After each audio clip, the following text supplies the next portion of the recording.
From 1968 to 1969, the San Francisco area was terrorized by a serial killer.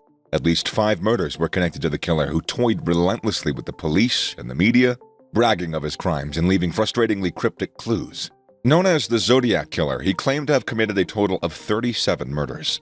A witness who survived being shot by the Zodiac described the killer as stocky and a Caucasian male. Then that was as close as anyone came to providing any further clues or evidence. No one was ever charged, and the identity of the Zodiac Killer remains a mystery to this day. This is one of the world's more famous cold cases. A cold case is basically an unsolved crime, with no person arrested or charged. A cold case remains open for investigation in case any new evidence or information becomes available, which may prompt police to look into the case again. And when a cold case is finally resolved, it becomes a cleared case. The rate of homicide clearances vary wildly from country to country. While some nations, such as Japan, enjoy an incredible 95% clearance rate, other countries struggle to make the convictions and simply move on. The US has a murder clearance rate of about 64%, while other countries in Central and South America, parts of Southeast Asia and Africa, also face increasing numbers of cold cases. Cold cases are typically serious crimes like murders, sexual assaults, kidnappings. Every country has its cold cases, with some dating back hundreds of years. London's Jack the Ripper is arguably the most famous ever cold case, with police never being able to nail the notorious killer who slayed 5 women way back in 1888. The FBI estimates that there are currently more than 250,000 cold cases in the US alone, with a further 6,000 being added every year. Most of these are homicides. Cold cases not only put an unbearable burden on families and loved ones affected by the crimes, but they can also damage relationships between communities and police forces. This can further impede attempts to get to the bottom of the case, as relationships between law enforcement and families of victims become more and more strained the longer a cold case remains open with no convictions. So why do so many serious crimes go unsolved? What factors contribute to somebody getting away scot-free with a murder or other serious crimes? The reasons are varied, and let's start with the investigation of a crime. One reason is that the investigating officers may approach a crime with a predetermined idea of how a murder was committed. This includes forming an idea out of the most likely suspects, how the crime was carried out, and the motives for the crime.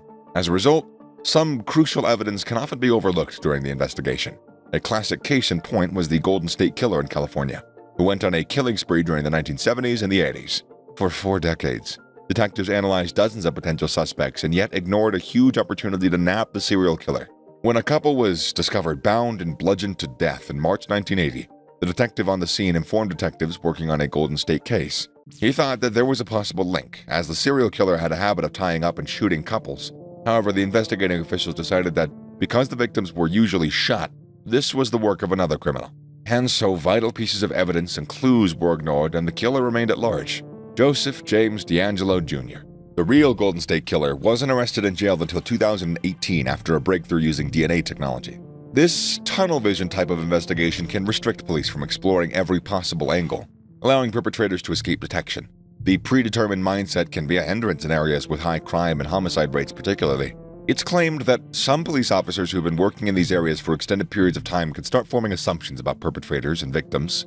Members of communities that suffer from regular violence argue that there is a distinct apathy within investigating officers, who have come to assume violent offenders will simply sort each other out. This leads to a lack of proper procedures and follow-up during an investigation, which invariably sees the crime go unpunished and the case go cold. Adding to this are the barriers police face when attempting to interview potential witnesses. A lot of people are very afraid of being labeled as a snitch or being seen as assisting the police.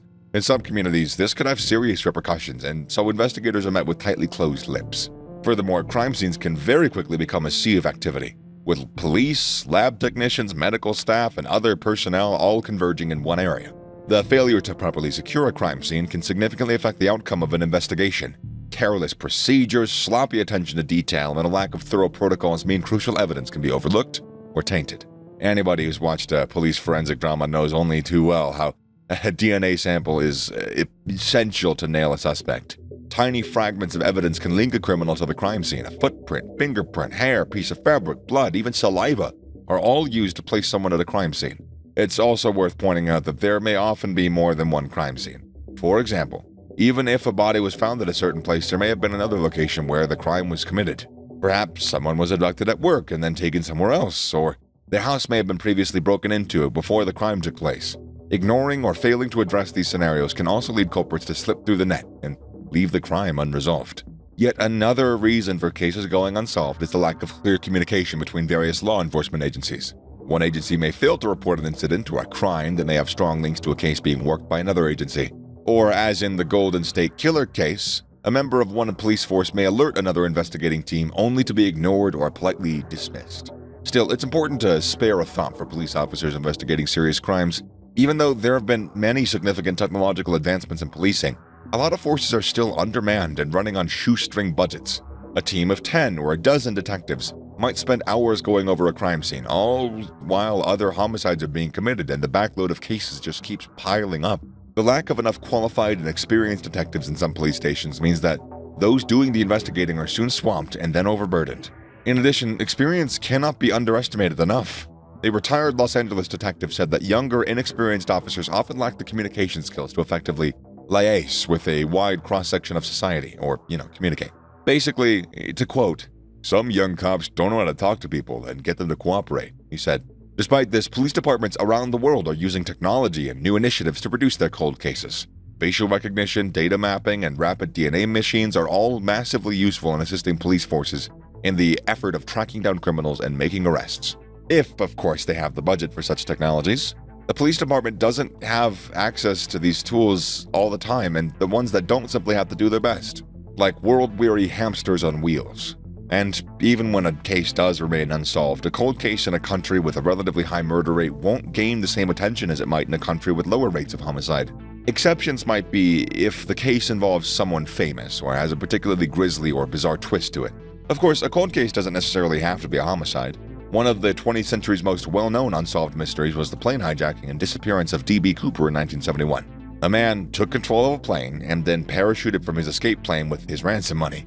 Dozens of suspects were interrogated, but nobody was ever brought to justice. Or more recently, in Australia, was the mysterious disappearance of fraudster Melissa Caddick.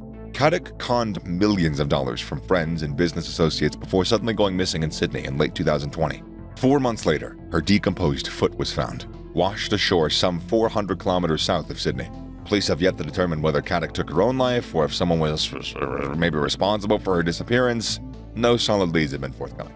Nevertheless, law enforcement officials are confident that improving technology will see the number of cold cases gradually decrease. Advancements in DNA sampling, such as being able to predict the likely physical appearance of suspects, are major factors. When this technology becomes more widely available, it's hoped that detectives can not only identify perpetrators, but also eliminate innocents from crimes. Detective work, however, is complicated. It requires analysis, patience, people skills, and lateral thinking. While high-tech innovations can certainly assist detectives in closing cold cases, it's always going to be that experience at a crime scene that is the most valuable factor.